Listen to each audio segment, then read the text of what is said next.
Irani ka hyrë në ditë zije kombëtare, ndërsa në Teheran është ekspozuar për herë të parë arkivoli i liderit suprem Ali Khamenei.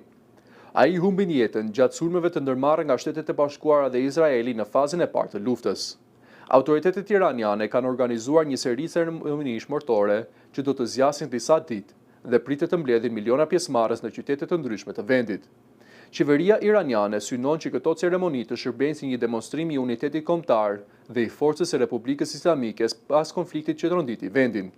Për këtë arsye janë marrë masa të gjera logjistike, duke siguruar transport, akomodim dhe ushqim për besimtarët dhe qytetarët që do të marrin pjesë në homazhe.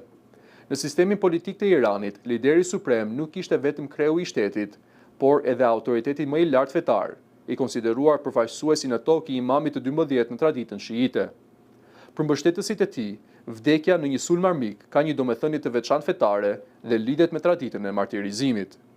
Megjithatë, analistët vlerësojnë se pas pamjes së unitetit që synojnë të krijojnë autoritetet, Irani vazhdon të përballet me pakënaqësi të thella publike, të shkaktuara nga kriza ekonomike, sanksionet ndërkombëtare dhe protestat e përsëritura kundër qeverisë.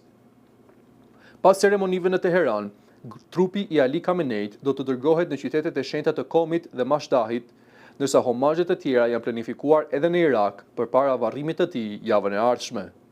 Ndërkohë, masat e sigurisë janë forcuar ndjeshëm.